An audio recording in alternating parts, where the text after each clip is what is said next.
ሰላም ጤና ይስጥልን ውድና የተከበራችሁ የቻናላችን ቤተሰቦች ዘወትር አክብሮታዊ ሰላምታችን እስከ ዓለም ዳርቻ በያላችሁበት ይድረሳችሁ እያልን ለሰዓቱ ለእናንተ ይመጥናሉ ያልናቸውን ዕለታዊ አነጋጋሪ ዘገባዎችን ልናስደምጣችሁ በተለመደው የመረጃ ሰዓታችን ተመልሰን መጥተናል። ውድና የተከበራችሁ የዝግጅታችን ቤተሰቦች ዛሬም እንደወትሮ ዝግጅታችንን ላይክ፣ ሸር፣ ሰብስክራይብ እና ኮሜንት በማድረግ የከበረ ድጋፋችሁን ታሳዩን ዘንድ በአክብሮት እንጠይቃለን። እነሆ ለሰዓቱ የብዙሃኑን ትኩረት ወደ ሳበው የዕለቱ አነጋጋሪ መረጃችን አለፍን። እስከ ዝግጅታችን ፍጻሜ ድረስ አብራችሁን ቆዩ።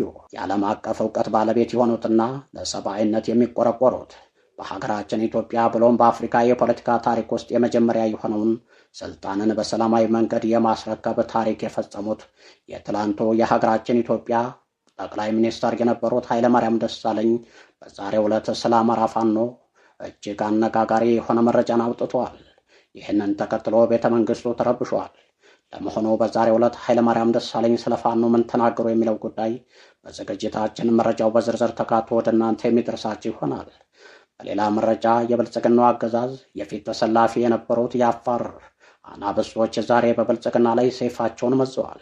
አብይ አህመድም ከአፋር ክልል ከባድ መርዶ ደርሶታል። ለመሆኑ ዛሬ አፋር ክልል ምን ተፈጠረ? እንዲሁ መረጃው ተሰናድቷል። በተከታዩ መረጃችን ደግሞ ብልጽግናዎች ፋኖን ሲጠብቁ ኤርትራ በአቋራጭ 4 ኪሎ መግባቷ ከባድ ድንጋጤን የፈጠረ ክስተት ሆኖ ብቅ ብሏል። ለመሆኑ ኤርትራ በምን መንገድ 4 ኪሎ ቤተ መንግስት ዘልቃ ገባች የሚለው ልዩ ሚስጥር በእጃችን ደርሷል። መረጃውን አሰናድተን ወደ እናንተ የምናደርሳቸው ይሆናል። በመጨረሻም በዛሬው ዕለት ዓለም አቀፋዊ ትኩረትን የሳበው የፋኖ ዘመናዊ የጦር መሳሪያ እጅግ መነጋገሪያ ጉዳይ ሆኗል። ፋኖም ዓለም አቀፍ ትኩረትን በሳበ መንገድ ልዩና ዘመናዊ የሆነ የጦር መሳሪያ መታጠቁን ይፋ አድርጓል። ከዚህ ጋር የተገናኘውን መረጃ እንዲሁ በዝርዝር ወደ እናንተ በዝግጅታችን ተካቶ የሚደርሳችሁ ይሆናል።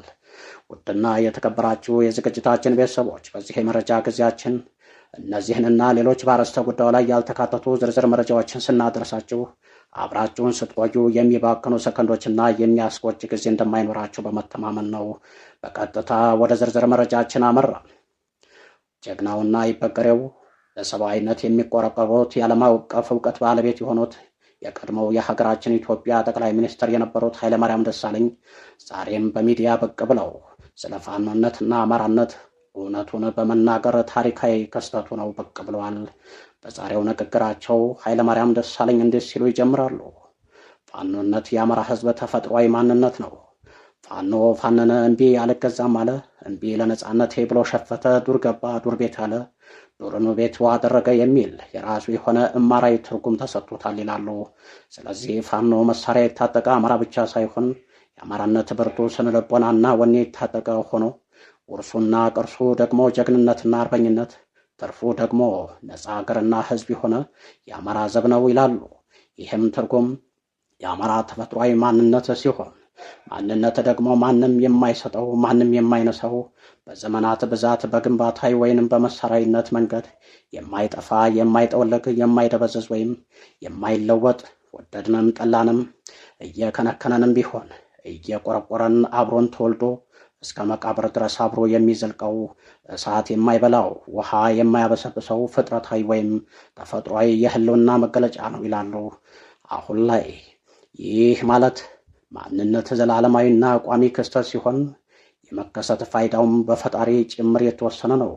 አማራ ደግሞ ከክርስቶስ ልደት በፊት ጀምሮ የአማራነትን ስያሜ ይዞ ወጥ በሆነ ፖለቲካዊ ስርዓት ታቅፎ በጠበቀ ምጣኔ ሀብታዊና ማህበራዊ ግንኙነት የተቆራኘ ማህበረሰብ የፈጠረ የራሱን በቻለ ባህል፣ ታሪክ፣ ወግ፣ ቋንቋና ስነልቦናዊ አንድነት የታነጸ የጠራና የረቀቀ የተፈጥሯዊ ማንነት መለያ ያለው ታላቅ ህዝብ ነው። ይህ በመሆኑ ፋኖና ፋኖነት የአማራ ህዝብ ተፈጥሯዊ ማንነት ነው ስንል በየትኛውም የዓለም ዳርቻ በማናቸውም ጊዜ ቦታና ሁኔታ ይነሳ ምንም አይነት ተጨማሪ መስፈርት ሳያስፈልገው ፋኖ ነኝ ማለት አማራ ነኝ ሲሆን፣ በግልባጩ ደግሞ አማራ ነኝ ማለት ፋኖ ነኝ ማለት ነው። እናም ሁሉም አማራ ፋኖ ነው። ስለሆነም የአማራ አሻራ ባረፈበት ሁሉ ፋኖና ፋኖነት አለ። በዚህ ተከታታይነቱ ባልተቋረጠ የረጅም ዘመን የሀገረ ኢትዮጵያ የሀገር ግንባታና የመንግስትነት ታሪክ ውስጥ ፋኖ የብረት ምሰሶ ነው። ያለ ፋኖ ሀገርን፣ ህዝብን፣ ነጻነትን፣ ሉዓላዊነትና ክብርን ማሰብ የሚቻል አይደለም። ሌላውን ሁሉ ትተን ከዘመነ መሳፍንት ወዲህ ያለውን የዘመናዊቱ ኢትዮጵያ ታሪክ ብንመለከት ፋኖ ማነው የሚለውን በግልጽ መረዳት እንችላለን ይላሉ። በዚህ የፋኖና የፋኖነት የረጅም ዘመን ታሪክ አጼ ቴዎድሮስ ደጃች ካሳ ኃይሉ ለታላቋ ሀገራችን አንድነትና ለክብራቸው ፋኖው ወደ ቋራ በረሃ ገብተዋል። በነጠረ ሀሳባቸው በተዋጊ ክንዳቸው መሳፍንቱንና መኳንንቱን አንበርክከው የኢትዮጵያን አንድነት ትንሣኤ እውን አድርገዋል። የቴዎድሮስ ካሳ ተከታዮች ሁሉም ፋኖች ነበሩ። የኋላው የጦር ጀኔራል ፊት አውራሪ ገብርዬ፣ ፊት አውራሪ ገነመው፣ ፊት አውራሪ እንግዳ፣ ፈረሰኛውም እግረኛውም ሁሉም ፋኖ ነበር። ከድል በኋላ የሀገር ወታደር ነበሩ። የውስጥንም የውጭንም ጠላት ተዋግተው ሀገር መስርተዋል። ካሳ ኃይሉ ቱርክን፣ ግብፅን፣ ሱዳንን ድል ሲያደርግ በፋኖ ዘመኑ መሆኑ ግልጽ ነው። ደጃዝማች በላይ ዘለቀ፣ አያሌው ብሩ፣ አባ ገሰጥ፣ አበባ አረጋይ ሁሉም አርበኞች ፋኖዎች ነበሩ። ብሪተኛው የጣሊያን ፋሽስት ሀገራችን ኢትዮጵያን ከ1928 እስከ 1933 በመርዝ ጋዝ በታንክና በቦምብ እያቃጠለ ሲወራት ለፋሽስት አንገዛም ብሎ ወደ ጫካ የገባው የጎጃም ፋኖ፣ የጎንደር ፋኖ፣ የሸዋ ፋኖ፣ የወሎ፣ የላስታ፣ የቤገምድር የሀገራችን ባለውለታ የነጻነት ክብር አባት መሆኑን ታሪክ በደማቁ ጽፎታል። አርበኝነትና ፋኖነት የአማራ ሕዝብ የጀግንነትና የኩራት መገለጫዎች ናቸው። በተለይ የአማራ ጠሉ የሀገረ ኢትዮጵያ ስርዓተ ቅጥር ይዞ በቆየባቸው ባለፉት 27 ዓመታት የአማራ ደም እንደ ጎርፍ ሲወርድ፣ ምድር ስታለቅስ፣ ዘግናኝ እልቂትና ጭፍጨፋ በአርሲ በሐረር ሲፈጸም ፈጥኖ የደረሰው በተወርዋሪው ኮከብ ፋኖ አስማረ ዳኜ ተፈሪ የተመራው የሸዋ ፋኖ ነበር። በመሆኑም አሁን ከ1984 እስከ 1989 ሽፍታ መንጠራ በሚል የህወሓት ጥቁር ሴራ በአማራ ፋኖች ላይ በባዕድን አስፈጻሚነት የተደረገው ጀግና ግድያ ታሪክ ይቅር አይለውም። ከ1990 ዓ.ም መጀመሪያ ጀምሮ በተለይም በጎንደር ቆላማ ቦታዎች በተደረጉ የነጻነት እንቅስቃሴዎች ታሪክ ወቅቱን ጠብቆ የሚዘክራቸው ጀግና የአማራ ፋኖች ለዚህች ሀገር ታሪካዊ ገድል ፈጽመዋል። በመሆኑም አሁን ላይ ይህንን ለዘመናት ከአማራ ህዝብ ጋር ተቆራኝቶ እስከ መቃብር አብሮት የሚዘልቀውን ፋኖነትን የሆነውን ማንነቱን ለማጥፋት የብልጽግናው አገዛዝ የጀመረው ጉዞ በአጭሩ የማይቻልና ራሱን የሚያጠፋው መሆኑን ሊረዳ ይገባል ሲሉ ስለ ፋኖነት እውነቱን እንዲህ አውጥተው ተናግረዋል።